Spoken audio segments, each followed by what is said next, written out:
Hello students, उम्मीद करते हैं आप सब अच्छे होंगे और घर पे पढ़ाई कर रहे होंगे। मैं आज आपके लिए जो लाइव क्लास लेकर के आने वाला था, जो क्लासेस डेली लाइव होती हैं, आज वो क्लास लाइव नहीं हो पाएगी स्ट्रीमिंग प्रॉब्लम की वजह से। इसलिए मैंने ये वीडियो रिकॉर्ड किया है और ये आपको यूट्यूब पर दिख रहा है। इस वीडियो में आप जो पढ़ेंगे वो आज एक्सरसाइज नंबर 4.3 रहेगी एनसीईआरटी की, जिसके क्वेश्चन नंबर 7 से लेकर के क्वेश्चन नंबर 11 तक आज हम लोग डिस्कस करेंगे, डिटेल में डिस्कस करेंगे। जैसा कि आप सभी को मालूम है कि हम लोग इसी चैप्टर को स्टार्टिंग से पढ़ रहे हैं, शुरू किए थे, जिसके हम लोगों ने पीछे के सारे टॉपिक्स को अच्छे से कवर किया है। तो आज जो चीज़ हम लोग पढ़ने वाले हैं, ये चीज़ आज हम लोगों को उस टॉपिक जहाँ पे हमने पिछली क्लास में एंड किया था उसके आगे से मिल रही है। और इसमें जो चीज़ें हम लोग आज डिस्कस करेंगे, जो पढ़ेंगे, वो पिछली क्लास के ठीक बाद की चीज़ होगी। तो क्वेश्चन नंबर 7 से लेकर के क्वेश्चन नंबर 11 तक, यानी कि ये पूरी एक्सरसाइज कंप्लीट आज हम लोग करेंगे। तो आप लोग इस वीडियो को बहुत ध्यान से आराम से देखिएगा। और अगर आपको कहीं ऐसा लगता है कि हाँ सर, इसमें मुझे इस कॉन्सेप्ट में या इस चीज़ में प्रॉब्लम हो रही है, तो आप मुझको बताइए। मैं आपके प्रॉब्लम को, आपके जो भी डाउट्स होंगे उनको मैं क्लियर करने की कोशिश करूँगा। ठीक है, तो बिना टाइम वेस्ट किए हुए आइए शुरू करते हैं आज की क्लास। क्वेश्चन नंबर 7 है, the difference of squares of two numbers is 180, the square of smaller number is 8 times the larger number, find the two numbers. Question हमसे कह रहा है कि दो नंबर हैं जिनके स्क्वायर का डिफरेंस वो हम लोगों को दिया गया है 180, यानी कि एक पहला नंबर होगा, एक दूसरा नंबर होगा, दोनों के स्क्वायर्स करेंगे और जब हम उनके स्क्वायर्स का डिफरेंस निकाल रहे होंगे बच्चों, तो क्या हो रहा होगा, जो डिफरेंस आ रहा होगा वो 180 आ रहा होगा। अब हम क्या करेंगे कि एक यहाँ से एक रिलेशन इस्टेब्लिश करने की कोशिश करेंगे। इस क्वेश्चन को हम 1 वेरिएबल से भी सॉल्व कर सकते हैं और हम इस क्वेश्चन को 2 वेरिएबल से भी सॉल्व कर सकते हैं, लेकिन इस क्वेश्चन को 2 वेरिएबल से सॉल्व करना बहुत आसान होगा, इसलिए हम इस क्वेश्चन को 2 वेरिएबल से सॉल्व करते हैं। तो आइए देखते हैं, लेट कर लेते हैं। ये क्वेश्चन नंबर 7 हम लोग सॉल्व कर रहे हैं। ठीक है बेटा, क्वेश्चन नंबर 7 सॉल्व कर रहे हैं। इसको पहले हम लिख देते हैं कि कौन सा क्वेश्चन है।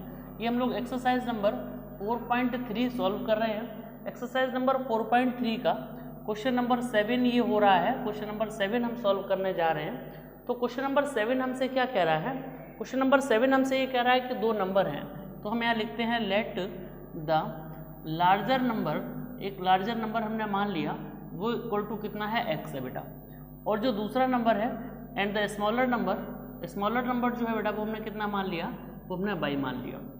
अकॉर्डिंग टू द क्वेश्चन में हमसे कहा गया है कि जो लार्जर नंबर है और जो स्मॉलर नंबर है उनके स्क्वायर्स का डिफरेंस, यानी कि अकॉर्डिंग टू द क्वेश्चन उनके स्क्वायर्स, यानी पहले वाले नंबर का स्क्वायर x स्क्वायर और दूसरे वाले नंबर का स्क्वायर y स्क्वायर, इन दोनों के स्क्वायर्स का जो डिफरेंस होने लग रहा है बेटा, वो 180 है। ये हमने एक रिलेशन या इक्वेशन बना ली। आप चाहो तो उसको थोड़ा और सॉल्व कर सकते हो कि sir x square is equal to 180 plus y square. तो जो ये वैल्यू निकल करके आई है x स्क्वायर की, इस वैल्यू का हम कहीं ना कहीं अभी आगे यूज कर लेंगे। आगे क्वेश्चन कह रहा है the square of the smaller number is 8 times the larger number. ये बहुत इंपॉर्टेंट बात है। देखिए, the square of the smaller number is 8 times the larger number. जो स्क्वायर है किसका, छोटे वाले नंबर, सॉरी हाँ, जो छोटे वाले नंबर का स्क्वायर है, the square of the smaller number, जो छोटा नंबर है उसका जो स्क्वायर है। तो आप एक बात बताइए कि अगर मैं आपसे ये कहूँ छोटा नंबर का स्क्वायर, तो छोटा नंबर y था, यानी कि मैं y का स्क्वायर कर रहा हूँ।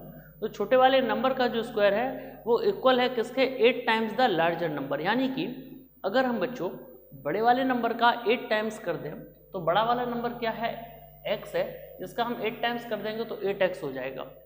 ये कैसे हैं, दोनों आपस में इक्वल है। मतलब हमको ये समझ में आया कि y स्क्वायर की वैल्यू 8x के इक्वल है।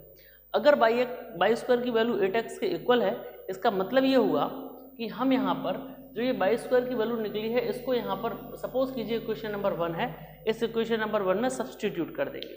चलिए देखिए, तो अगर हम इस वैल्यू को यहाँ सब्सटीट्यूट करते हैं तो क्या होता है, तो हम लिख देंगे यहाँ पर put y square is equal to 8x, कहाँ y square is equal to 8x कहाँ पुट कर रहे हैं, इन इक्वेशन नंबर कौन सी इक्वेशन में फर्स्ट में पुट कर रहे हैं, क्योंकि हमने एक वो जेन्युइन वैल्यू है जिसको निकाल लिया है, तो इस वैल्यू को हम कहाँ सब्सटीट्यूट कर रहे हैं, इस इक्वेशन में सब्सटीट्यूट करने वाले हैं। यानी बेटा x square is equal to 180 और प्लस कितना होने वाला है बेटा वाई स्क्वायर, तो वाई स्क्वायर की जगह हम कितना रखेंगे 8x रख देंगे। यहाँ तक आपको समझ में आ गया होगा।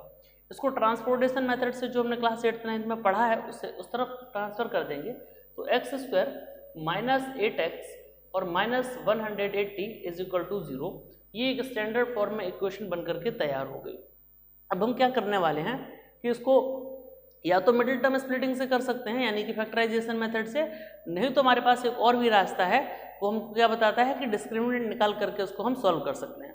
तो डिस्क्रिमिनेंट निकाल करके अगर आपको इजी लगता है तो आप डिस्क्रिमिनेंट निकाल लीजिए, और अगर आपको डिस्क्रिमिनेंट से इजी नहीं लगता है तो देख लीजिए 180 के फैक्टर कर लेते हैं। 180 के फैक्टर करेंगे तो ये 2 से कट जाएगा 90 टाइम्स, इसको फिर से काटेंगे 2 से तो ये 45 आ जाएगा। अब ये नंबर 3 से कट सकता है 3, 15 3 = 45। अब ये नंबर 3 से काट दीजिए 5 और अब की बार आया 5 बन जा 5। यानी कि मैं ये कह सकता हूँ कि इस 180 के पॉसिबल फैक्टर्स ये हैं। हमको कितना बनाना है बेटा, हमको बनाना है 8, यानी कोफिशिएंट ऑफ x के इक्वल बनाना है। कैसे बनेगा जरा देखिएगा, इनको हम इस प्रकार से अरेंज करें कि कितना बन जाए बेटा 8 के इक्वल वैल्यू बन जाए, है ना। 3 2 6 2 12 और 5 3 15 नहीं बन रहा है, 5 2 3 3 9 9 2 18 और 5 2 10, ये बन गया। देखिए आप यहाँ पे 5 2 10 और 3 3 9 2 18, यानी कि अगर हम 18 में से 10 को माइनस करते हैं तो हमको 8 मिल जाता है। इसका मतलब ये हुआ कि अब हम इस इक्वेशन को ऐसे करके फैक्टराइज कर सकते हैं, एक्स स्क्वायर माइनस 10x और सॉरी माइनस 18x और plus 10x minus 180 is equal to 0। मेरे कहने का मतलब ये हो गया बच्चों,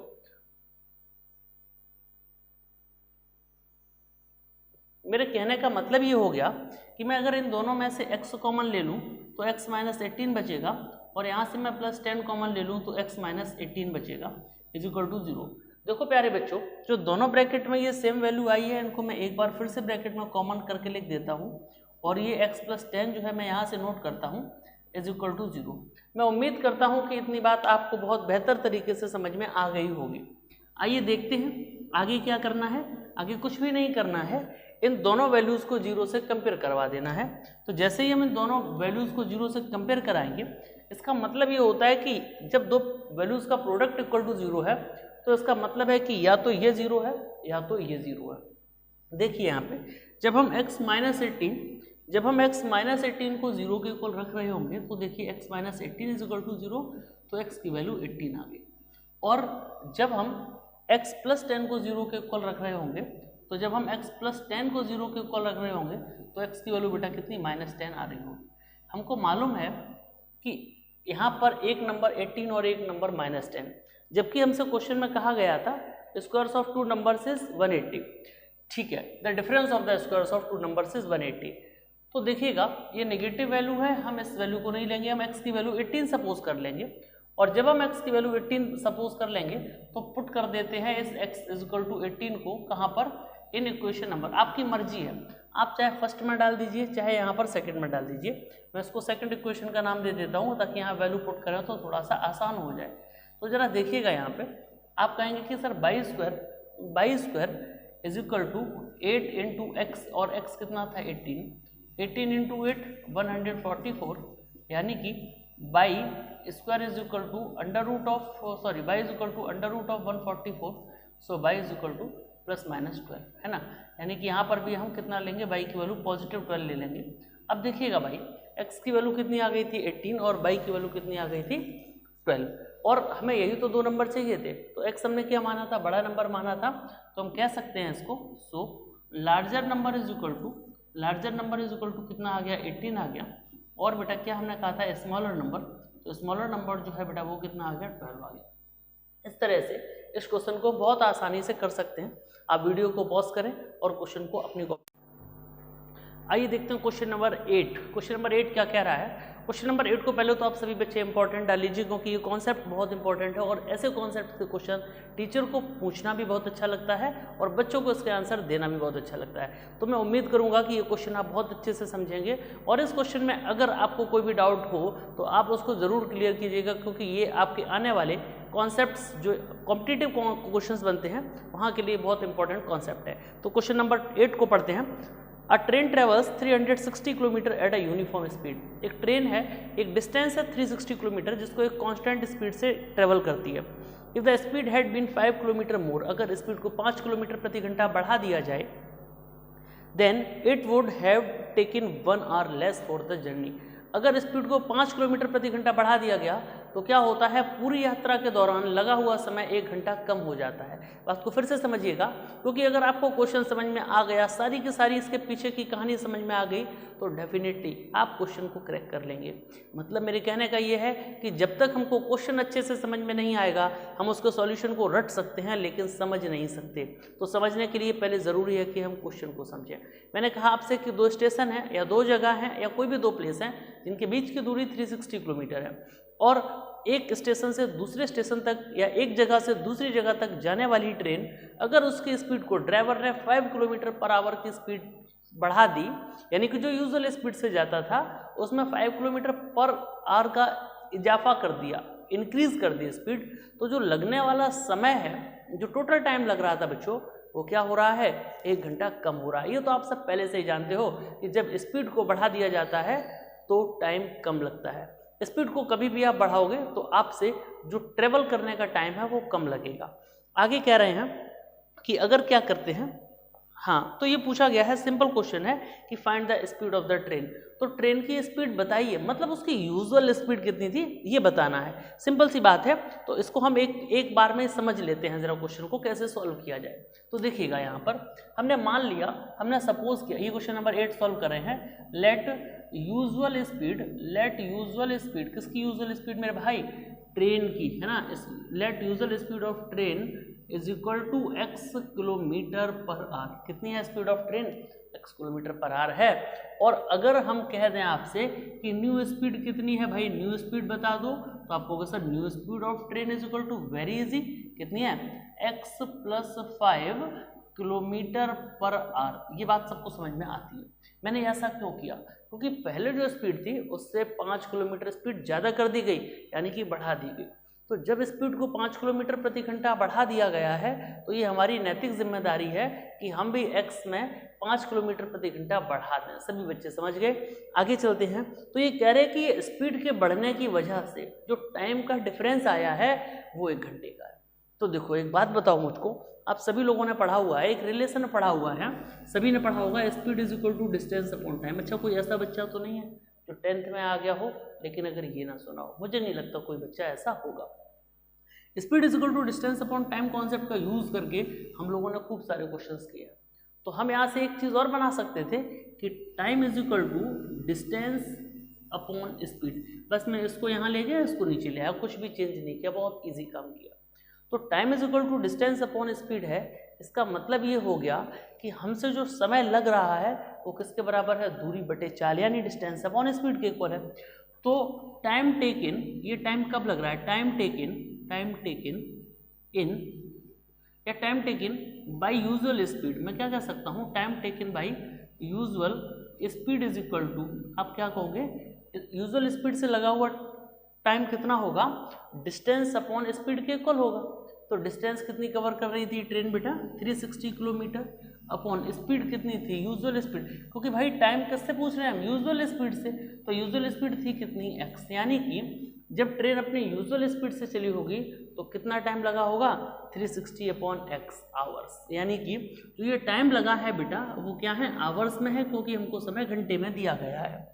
और यहीं पर अगर हम आपसे कह देते कि टाइम टेकन बाई किससे, टाइम टेकन बाई कौन सी वाली स्पीड से, बाई न्यू स्पीड, तो नई वाली स्पीड से कितना टाइम लगा होगा प्यारे बच्चों, तो न्यू स्पीड से लगा हुआ टाइम कितना होगा, डिस्टेंस, वही सेम चीज़ है, time is equal to distance upon speed. अगर आपको ये चीज़ कंफ्यूज कर रही है तो मैं इसको हटा देता हूँ, इसका कोई काम नहीं है अब हमारे लिए।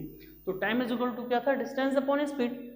डिस्टेंस कितनी कवर की हमने बेटा, 360 किलोमीटर, बट ध्यान से सुनो, न्यू स्पीड कितनी थी, x + 5। तो मैं कितना लिख दूँ यहाँ बेटा, x + 5 आवर्स। आवर्स क्यों लिख रहा हूँ आप समझ रहे हैं, क्योंकि ये टाइम है। अब आप मुझे बताइए कि ये टाइम ज़्यादा था या ये टाइम ज़्यादा था।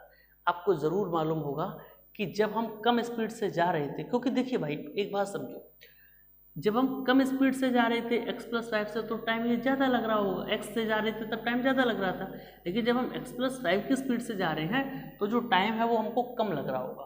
अगर ये बात आपको समझ में आ जाती है तो आप बुद्धिमान स्टूडेंट हैं, लेकिन अगर बाई चांस नहीं आती हो तो परेशान मत होइएगा। एक नियम पढ़ा है हमने मैथ में, एक रूल पढ़ा है कि दो फ्रैक्शंस जिनके न्यूमरेटर्स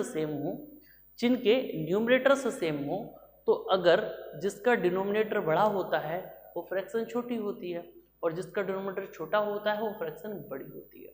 ठीक है, तो आप बताइए इन दोनों में से किसका डिनोमिनेटर बड़ा है? इसका डिनोमिनेटर बड़ा है, क्योंकि ये x है और ये x से 5 ज़्यादा है। तो अगर इसका डिनोमिनेटर बड़ा है तो ये फ्रैक्शन छोटी होगी, ओवरऑल वैल्यू जो होगी वो इस ओवरऑल वैल्यू से छोटी होगी। लेकिन क्वेश्चन क्या कह रहा है?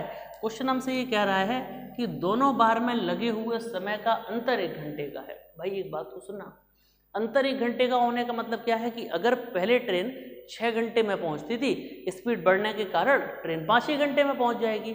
तो इसका क्या मतलब हुआ कि इस टाइम में और इस टाइम में जो डिफरेंस आ गया बच्चों 360/x माइनस 360/x+5, इन दोनों का जो अंतर आया है वो 1 घंटे का है। अब सुनिएगा जरा कैसे, क्योंकि मैंने आपको बताया जिसका डिनोमिनेटर बड़ा वो फ्रैक्शन छोटी, तो बड़े में से छोटा घटाए तभी तो पॉजिटिव रिजल्ट मिलेगा। इसको सॉल्व कर लेते हैं। x इंटू क्या कहेंगे भाई x+5, और यहाँ x से x कैंसिल होगा, आप सब जानते हो, तो इस x+5 का 360 से मल्टीप्लाई होगा, आप कहोगे 360 इंटू x+5 माइनस, इसको मैं यहाँ से कैंसिल करूँगा तो x+5 से x+5 कैंसिल हो जाएगा और ये बनेगा 360 times of x is equal to 1। अब अगर मैं क्या करने के लिए लग जाऊँ, मैं इसका क्रॉस मल्टीप्लाई पहले इससे खोल लेता हूँ, इसको बनाऊंगा 360 times x plus 360 into 5 is equal to होता है बेटा 1800 और माइनस 360x है ना, अपॉन में आ जाते हैं x² और plus 5x is equal to 1। ये मैं 1 क्यों लिख रहा हूँ? क्योंकि जो अंतर था वो दिया गया था, 1 घंटे का डिफरेंस था, 1 घंटा कम लग रहा था, इसलिए मैं डिफरेंस लेके चल रहा हूँ। ये इससे कैंसिल हो जाएगा, ये जो बचा है मैं इसको क्रॉस मल्टीप्लाई के थ्रू सॉल्व करूँगा, तो आप देखिएगा क्या बनता है। आप जब देखिएगा तो आपको मिलेगा कि x² प्लस 5x, तो देखिए इसको हम ऐसे सॉल्व कर सकते थे क्योंकि हमने ये क्वेश्चन यहाँ से क्रॉस मल्टीप्लाई करके बना ली, x² plus 5x is equal to 1800 और इसको इधर लाए तो ये नेगेटिव हो गया, और उसके बाद जब हमने इसको सॉल्व किया वही फैक्टराइजेशन मेथड, और फैक्टराइजेशन मेथड से सॉल्व करके x की वैल्यू निकली -45 और x की वैल्यू निकली 40। -45 नहीं हो सकती, स्पीड नेगेटिव नहीं हो सकती, इसलिए एक्सेप्टेबल वैल्यू है x इज इक्वल टू 40, और x इज इक्वल टू 40 अगर है तो हमने usual speed of train x is equal to x माना था और x की वैल्यू 40 निकली है, इसलिए स्पीड ऑफ ट्रेन है वो 40 km/h है। आप इस क्वेश्चन को नोट कीजिएगा और अगला क्वेश्चन बनाने की कोशिश। क्वेश्चन नंबर 9, ये भी एक इम्पॉर्टेंट क्वेश्चन है, इसको भी आप लोग ध्यान से सुनिएगा। 2 वाटर टैप्स हैं, ठीक है, 2 नल हैं, अगर वो एक साथ किसी टंकी को फिल करते हैं, सपोज करो एक ये है एक ये है, 2 taps together can fill a tank in 9 whole 3/8 hours. The tap of larger diameter takes 10 hours less than the smaller one to fill the tank separately. Find the time in which each tap can separately fill the tank. यानी कि हम लोगों को 2 नल अगर एक साथ लगा दिए जाए किसी टंकी में, अच्छा आप ये बताइए, इससे पानी तेज आ रहा है और इससे पानी स्लो आ रहा है, ठीक है, अगर इससे पानी तेज आ रहा है और इससे पानी स्लो आ रहा है तो इससे जल्दी टंकी भर जाएगी या फिर इससे जल्दी भरेगी? ऑब्वियस सी बात है, इससे जल्दी टंकी भरेगी जिसमें पानी तेज आ रहा होगा, यानी कि जिसका डायमीटर ज़्यादा होगा उसमें पानी भी तेज आ रहा होगा, और अगर उसमें पानी तेज आ रहा होगा तो इसका मतलब है कि टंकी भी उससे जल्दी भर जाएगी। अब सपोज़ करो कि मैं ये कह दूं कि इस नल से टंकी भर रहा हूं, तो अगर वो 20 घंटे में भर रही है तो इससे टंकी 10 घंटे कम में भर रही हो तो इससे 10 ही घंटे में भर जाएगी। अगर इससे 50 घंटे लगते हैं तो इससे 40 घंटे लगने वाले होंगे, इससे अगर 30 घंटे लगते हैं तो इससे 20 लगेंगे। इतनी बात हमको समझ में आ जाती है। और अगर मैं आपसे यही कह दूं कि इससे इस वाले नल से टंकी भरने में सिर्फ और सिर्फ 40 घंटे लगते हैं तो आप कह दोगे इससे अगर 40 घंटे लगते हैं तो इससे 30 लगेंगे। यानी कि हमें अगर किसी भी एक का टाइम दे दिया जाएगा तो दूसरे का टाइम हम खुद ब खुद निकाल पाएंगे। अब सुनिएगा, ज़रा ध्यान से सुनिएगा कि क्वेश्चन ये कह रहा है कि अगर पहले वाले नल से टंकी को भरवाएं और फिर दूसरे वाले से भरवाएं, यानी कि एक लार्जर डायमीटर वाला है एक स्मॉल डायमीटर वाला है, तो हम लिख लेते हैं, क्वेश्चन नंबर 9 है ये कि let tap of smaller diameter, let tap of smaller diameter takes time is equal to x hours. मान लो कि उसको x घंटे लगते हैं, कौन से वाले को, छोटे वाले नल को, जो नल छोटे डायमीटर का है उसको x घंटे लगते हैं। और अगर उसको x घंटे लगते हैं तो बड़े वाले नल को, या फिर आपकी इच्छा है आप स्मॉलर की जगह पहले आप लार्जर को मान लीजिए, मान लो कि लार्ज, कैसे भी कीजिएगा सवाल दोनों ही तरीकों से सही आंसर देगा, बस कॉन्सेप्ट सही होना चाहिए। अगर बड़ा वाला नल x घंटे में भर रहा है तो द टैप ऑफ, कौन सा वाला, देखो लार्जर भर रहा है 10 घंटे में, तो टैप ऑफ स्मॉलर डायमीटर, अब स्मॉलर डायमीटर वाला है वो कितनी देर लेगा, उसको 10 घंटे और ज़्यादा लग रहे होंगे। यानी कि हम कह सकते हैं कि x + 10 आवर्स में जो छोटा वाला नल है वो टंकी को अकेला भर देगा। लेकिन अब हमसे कह रहे हैं कि अगर क्या कर देते हैं, दोनों नल एक साथ खोल दिए जाएं, टुगेदर एक साथ खोल दिए जाएं, तो जो टाइम लगता है वो 9 होल 3/8 आवर्स लगता है। यानी कि टुगेदर कैन फिल टैंक, है ना, together can fill tank is equal to कितना, 9 होल 3/8 आवर्स। ठीक है, इस बात को समझो जरा। क्या मैं इस चीज़ को बेटा, इस मिक्स्ड फ्रैक्शन को इम्प्रॉपर में नहीं चेंज कर सकता, 8 9 जा 72 + 3 यानी कि 75/8 hours. Is it okay to you all? ये बात आप सभी बच्चों को समझ में आ रही है कि मैंने ये क्या किया, मैंने इस इम्प्रॉपर फ्रैक्शन को इस मिक्स्ड फ्रैक्शन में कन्वर्ट कर दिया। अब सुनिएगा, अब यहाँ से अगर हम आपसे ये कह दें कि जैसे सपोज करो कि एक दीवार को बनाने में एक आदमी 10 दिन लगाता है, अगर किसी दीवार को एक आदमी अकेले 10 दिन में बनाता है तो वो एक दिन में उस दीवार का कितना हिस्सा बना रहा होगा, वो उस दीवार का एक दिन में 1/10 यानी कि 1/10 पार्ट बना पा रहा होगा।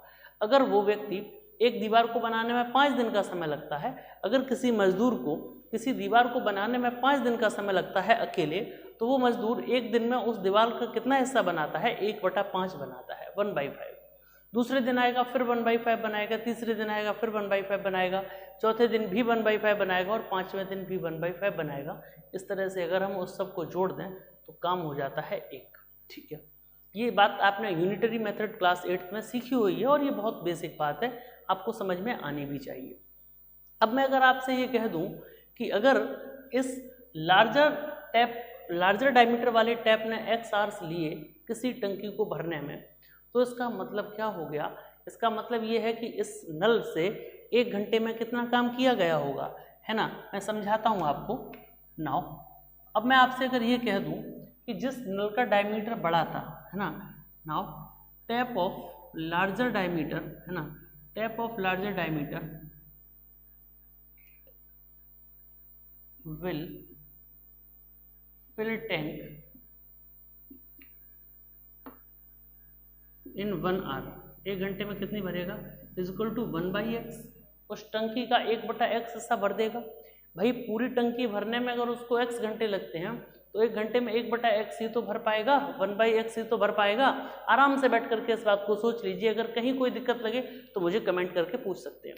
अगर आपको फिर भी कोई कमेंट के बाद भी कोई सेटिस्फाई नहीं मिलता है, अगर आप सेटिस्फाई नहीं हो पा रहे हैं तो यहाँ पर मेरा जो व्हाट्सअप नंबर आ रहा है लिख करके इस पर कॉल कर सकते हैं या मैसेज कर सकते हैं। ठीक है, तो tap of larger diameter will fill the tank in 1 hour is equal to 1/x, 1 घंटे में कितना भर देता है, 1/x भर देता है। और टैप ऑफ स्मॉलर डायमीटर, छोटा वाला जो नल है, will fill the tank in 1 hour is equal to, वो कितनी भरेगा, क्योंकि वो टंकी को भरने में x + 10 आवर्स ले रहा है, तो 1 घंटे में कितनी भरेगा, 1/x + 10 भर देगा। उस टंकी का 1/x + 10 पार्ट जो होगा वो फिल कर देगा। इतनी बात हमको समझ में आ जाती है। अब अगर मैं क्वेश्चन की बात करूं, क्वेश्चन ये कह रहा है कि 1 घंटे, तो आप देखिएगा इस बात से सेटिस्फाई होने चाहिए कि 1 घंटे में बड़े वाले नल का काम प्लस 1 घंटे में छोटे वाले नल के द्वारा किया गया काम बराबर होगा 1 घंटे में कुल काम के, यानी 1 घंटे में टोटल जो काम किया गया उसके बराबर होगा। तो टोटल काम हुआ कितना है, 75/8 आवर्स में। तो 1 घंटे में कितना हुआ होगा, बेटा क्या करोगे, इसका रेसिप्रोकल कर दोगे। भाई उल्टा करोगे, देखो आप ऐसे समझो, आप लिखोगे क्या, 1/75/8 लिखोगे। आप इस 1 को 1/1 लिख सकते हो, फिर करना तो वही है ना, दूर का दूर से पास का पास से, तो ये उल्टा हो जाएगा, रेसिप्रोकल हो जाएगा 8/75। और क्या करते हैं, इसको हम कर लेते हैं सॉल्व। इसको सॉल्व करने का तरीका आप सभी बच्चों को मैंने बहुत अच्छे से, बहुत डीप में इस चैप्टर के जब स्टार्टिंग से सिखा रहे थे तब हमने सिखाया है। तो मैं उम्मीद करता हूँ कि इसके बाद का जो काम है वो आप सब बच्चे ज़रूर करेंगे, और करने के बाद जो आंसर निकलेगा उसमें से नेगेटिव वैल्यू को छोड़ दीजिएगा, पॉजिटिव वैल्यू ले लीजिए, क्योंकि समय कभी नेगेटिव नहीं होता है। इसलिए क्योंकि एक्स हमने क्या माना है, टाइम माना है, इसलिए समय कभी नेगेटिव नहीं होता है। तो आप लोग उसको सॉल्व करके जो पॉजिटिव वैल्यू निकले एक्स की वो एक्सेप्ट कीजिएगा, और एक्स की जो वैल्यू निकलेगी वो लार्जर टैप के द्वारा लगा हुआ समय होगा, और जो एक्स प्लस 10 निकलेगा वो स्मॉलर टैप के द्वारा लगा हुआ समय होगा। मैं उम्मीद करता हूँ कि हर बच्चा अब इसको आराम से सॉल्व कर लेगा। चलिए हम नेक्स्ट क्वेश्चन देखिए, क्वेश्चन नंबर 10 को पढ़ लेते हैं। 10th क्वेश्चन क्या है, an express train takes 1 hour less than the passenger train to travel 132 kilometre between Mysore and Bangalore. दो जगह हैं और उनके बीच की जो दूरी है वो 132 किलोमीटर है। ये क्वेश्चन कह रहा है हमसे खुद। आगे कह रहे हैं कि उन दोनों जो जगह हैं उनके बीच में जो दूरी है वो 132 किलोमीटर है, और उस दूरी को तय करने के लिए जो एक्सप्रेस ट्रेन और पैसेंजर ट्रेन है उन दोनों से लगे हुए समय का जो अंतर है वो 1 घंटे का है। यही तो कह रहा है। फिर से मैं पढ़ देता हूँ, an express train takes 1 hour less than passenger train. जो एक्सप्रेस ट्रेन है वो 1 घंटा कम लेती है as compare to the passenger train. कितनी डिस्टेंस कवर करने में, 132 किलोमीटर डिस्टेंस कवर करने में, without taking its consideration the time they stop at the intermediate stations.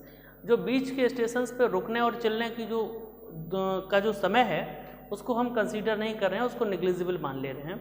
हम सिर्फ इन दोनों स्टेशंस के बीच की दूरी में टोटल समय लग रहा है उसकी बात कर रहे हैं। If the average speed of express train is 11 kilometre more than the passenger train, then find the average speed of the two train. बहुत आसान क्वेश्चन है, बहुत इजी है, आप आराम से कर लेंगे।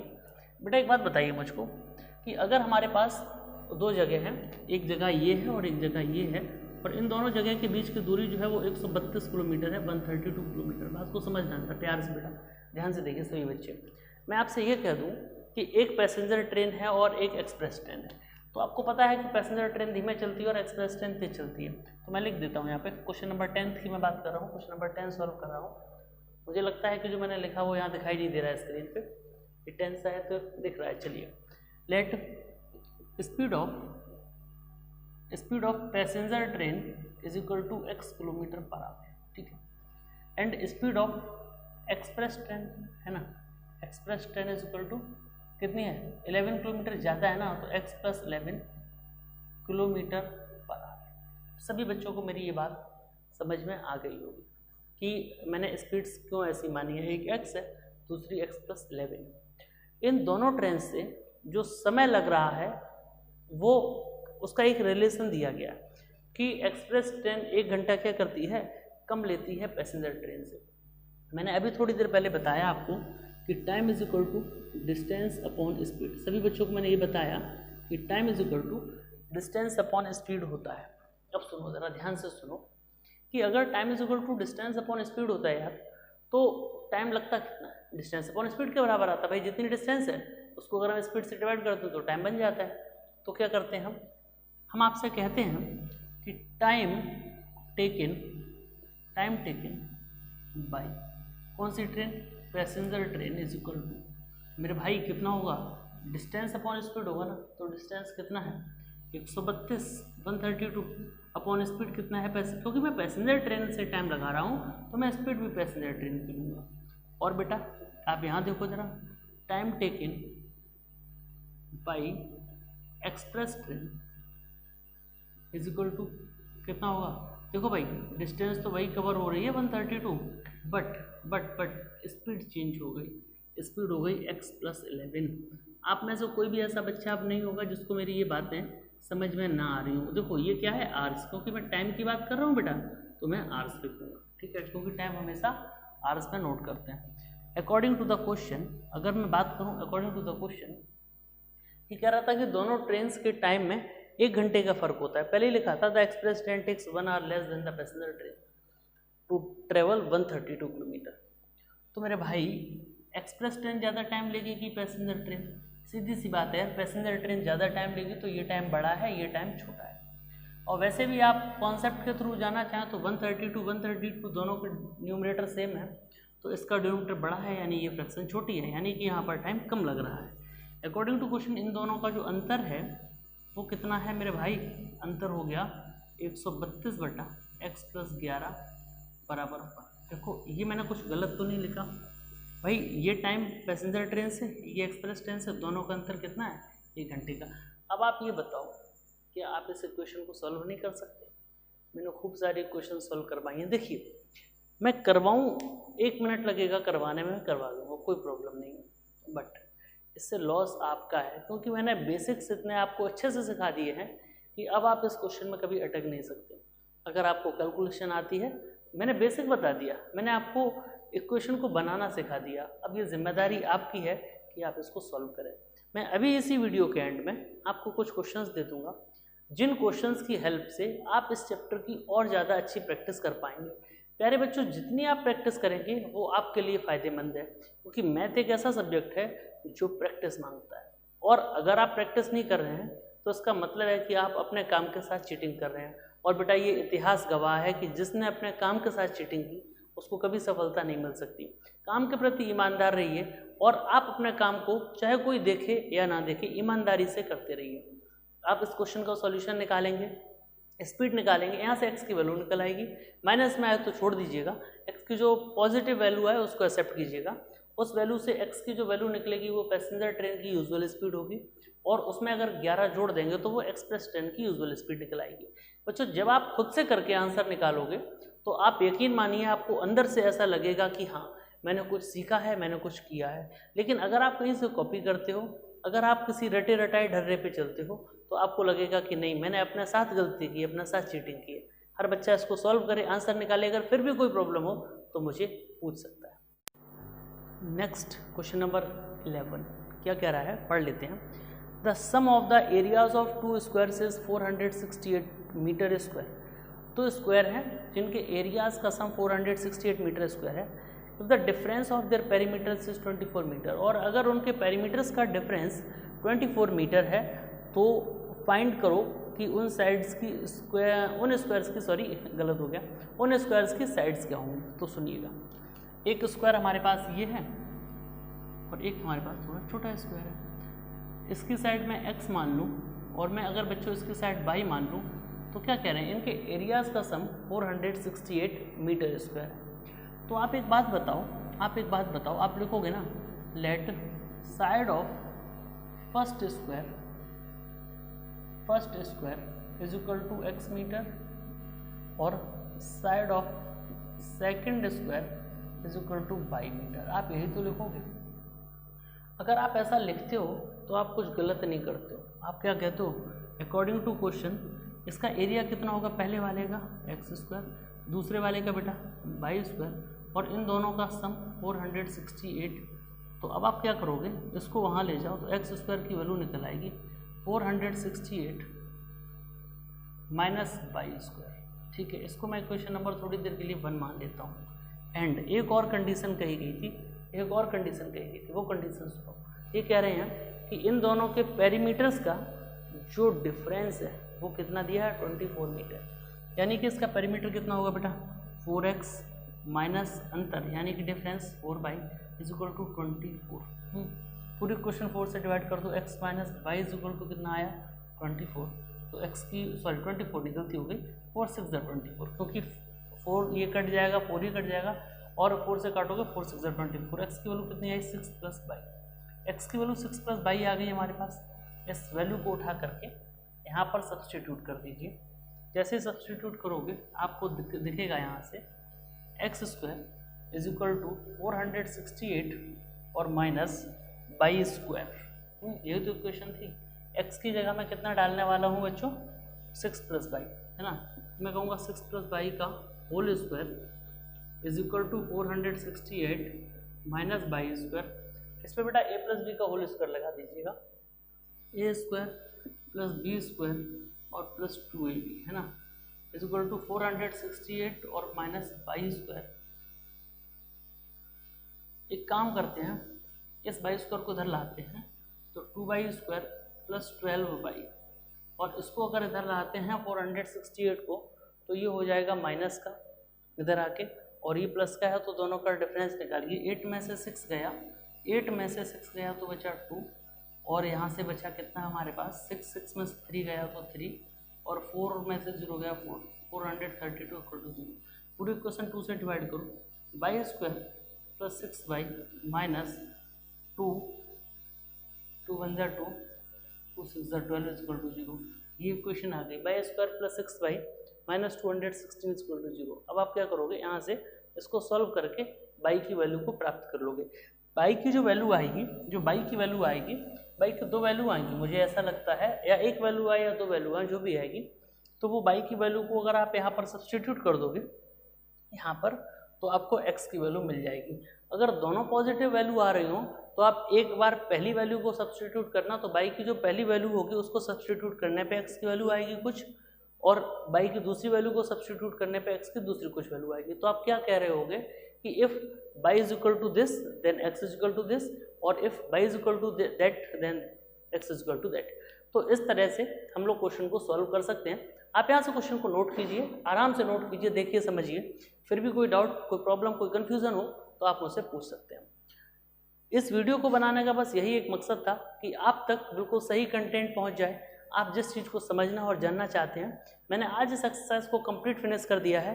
कल की क्लास में हम लोग एक नए टॉपिक के साथ फिर से मिलेंगे। तब तक के लिए थैंक यू, बाय, और अपना ख्याल रखिए।